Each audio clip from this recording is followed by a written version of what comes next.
This is going to be example number 3 in the AEC practice exam. And on this, they're finally getting to the resolving the forces. He finally says, hey, let's resolve forces. And I say, good, because that's what we want to do all along. The other stuff's going to be confusing, adding and scaling. As long as you, excuse me, understand the theory behind it, as if you put, here's the base, and if you put another tail, let's say you have a vector going this way or a force going this way, and you add them all together, you're going to get the resultant. That's all you need to know from that. You don't probably are ever going to do it in real life.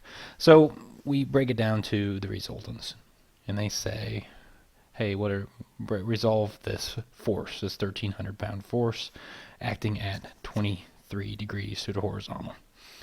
Once again, here's our XY coordinates. It's supposed to be straight up and straight. So this is Y, this is X. That's always a given, but I'm just going to do it just to help you out a little bit in case you're a little confused. So you're like, okay, we got to resolve it. So we know we're going to have an X component, which is positive. Let's take a different color. Let's live outside the box here. All right, green. Okay, there you go. There's your X component, and that we're going to call it F. Force of A in the X direction. Then you're going to have a Y component, which we're going to call F of A in the Y direction. What are they equal to? We've done this again. Once again, we go to SOHCAHTOA. And I will, just for the heck of it, go over this one more time. I hope I'm not completely wasting my time, but that you need to know this like the back of your hand. And it's just going to take practice. And hopefully you've already had that practice, but if you don't, here you go.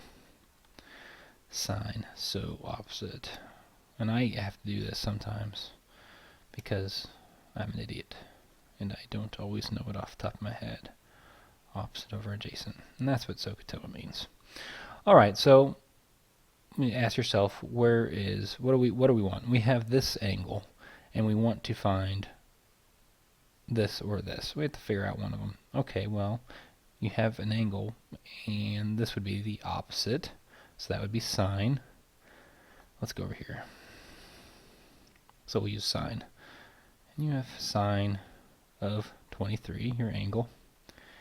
And of course that's degrees, and I probably won't write it all the time because my calculator's degrees, and I never have to. And then you look over here, you know your hypotenuse. This is the hypotenuse, it's FA. So, but we're looking for the opposite because we're doing sine, and that's going to be FAY. Once again, because it's the opposite of your angle. FAY over the hypotenuse, which we know is 1,300 pounds.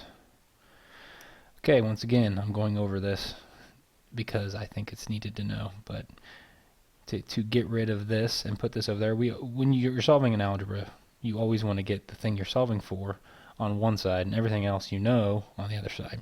How do you do that in algebra? Well, to get rid of 1,300, you're going to multiply it by 1,300. So that, but once again, if you do it to this side, you have to do it to this side.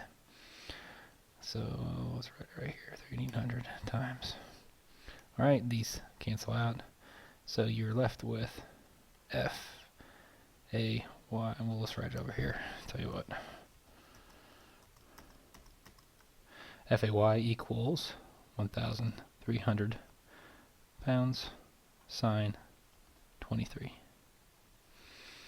And that equals, let's go ahead and get it, 1,300 sine 23 equals 507, let's say 508. 0.0 because it's 507.95. I'm going to round up to 8 pounds.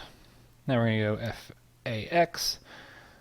Well, we know this angle, so we want to do it's adjacent to that angle, this component is. So we want to do cosine. Cosine 23 degrees equals FAX is our adjacent over the hypotenuse, which we know is pounds. Once again, I'm just going to do this. You know, you have to multiply by 13, multiply this side by 13. That side cancels out. 13 over 13 is 0. I mean, is 1. And then we go up here. 1,300 cosine 23 degrees equals 1,300 cosine 23 degrees. Excuse me. It's 1,196.7 pounds. So now you have those components. And we're going to go ahead and check it. And when I look at the check, it looks like 1,196.7 is good, and then 508.0 pounds is good. And that's your answer right there, and we have done that in about 6 minutes. So I'm going to keep on going with a little bit of extra stuff.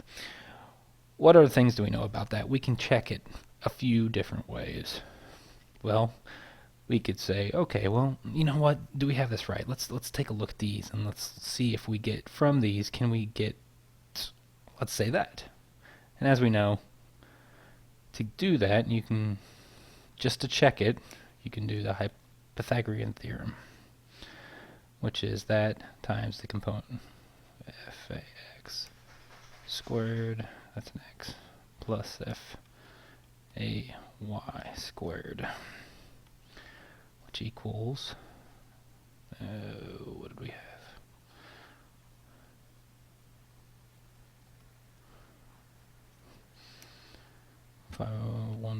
$196.7 pounds squared. And then this is my little thing I do to the 1/2. That's the same thing as doing that. It's easier to put in your calculator than deal with this junk. I don't like it. And FA, it should equal 1,300, correct? Or close to it, obviously, because we're not carrying significant figures all the way out. And when I type it in, I get 1,300. So we are good. That's another thing. So if you have the components, you can get your resultant. So there is your resultant, 1,300. We checked that. Now, well, heck, let's check the angle as well. Well, how do we do that? Let's say we don't have the angle. Oh no, it's gone. It's gone. You don't know it. Let's get another color too. Keep you guessing. Alright, and we're going to move down. You have the components, but you don't know the angle. So, what can you do? Well, I know the opposite, I know the adjacent, so, well, hell, I'll just do the tangent. So you say, let's do tangent. You say tangent of theta equals opposite over adjacent. And you go over here and you're saying, okay, well, I know this is the angle I want right here. The opposite of that is over here, so that's your opposite. So FAY is your opposite, that's 508. So let's go down and put 508 as opposite.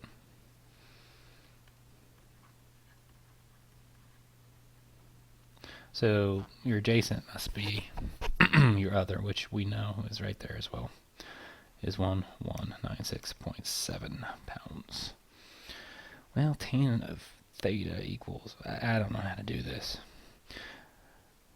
But, I don't know if anybody can do that off the top of your head. What you do to get rid of, you want to find theta, so you want to get rid of this tan. How do you do that?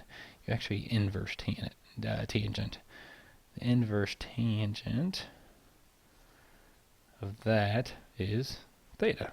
Okay, well, that means if you do it to this side, you have to do it to this side. That's the rule of algebra. So you also have to do tangent inverse of that, which this is actually over here. That's a little bit confusing. So in your calculator, you want to do 10 minutes or 508 over 196.7 equals, I'm typing in right now, tan inverse, which is second tangent, and then 508, 1196.7, and my answer should be what? 23 degrees, and that is, it's 23 degrees. We've checked it. You can do a million different things like this to check yourself, to say, hey, is that right? Do I trust my own math? And everything works out. The wonderful world of trigonometry. But the more you do this, the more you'll get used to it, and the more you'll feel comfortable with it. So it's just practice, practice, practice. I wouldn't worry too much. If you don't feel comfortable with it, it'll come. But heck, I have a little bit more time. I'm gonna go ahead and do this. You can always skip ahead to the next video, but here is a realistic uh, example. So let's say you have a truss.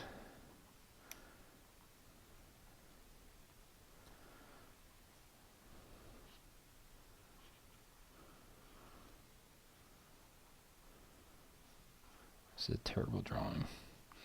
We'll go with what we got though.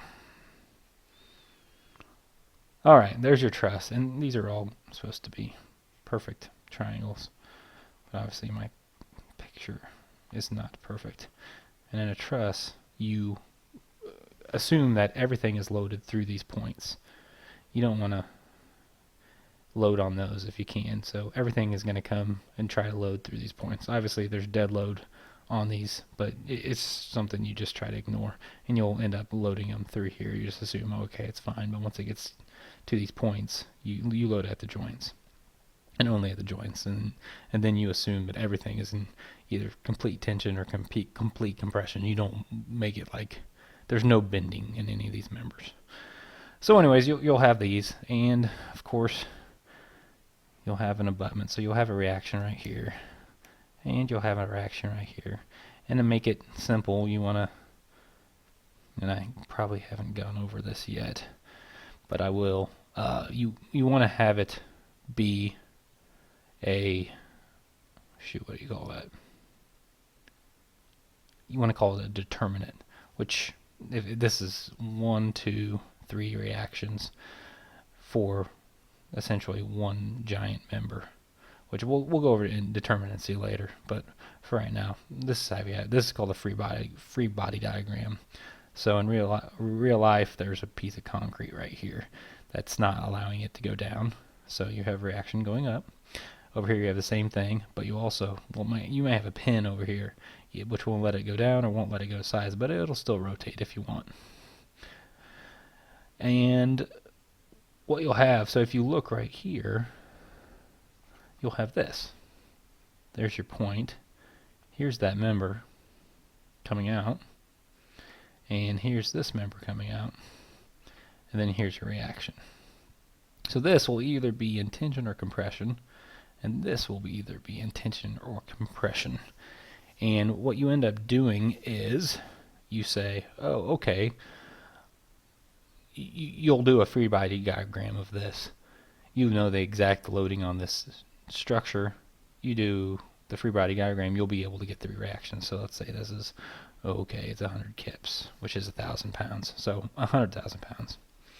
And you know that, hey, this is going straight over. This has no y component, correct?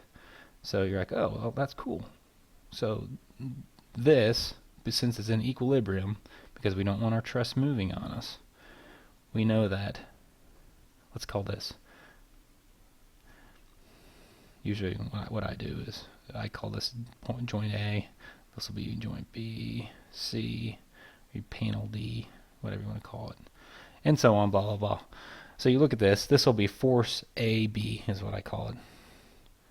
Force AB, and this is force AC. Force AC in the, oh shoot, let's write it down here so you don't get confused. Force AC in the X direction has all of it. And then force AC in the Y direction equals 0. And we know that for a fact because it has no Y component. It's straight in R, it's straight X. It has no Y component. So, because we want to be in equilibrium, the Y component, we know FABX,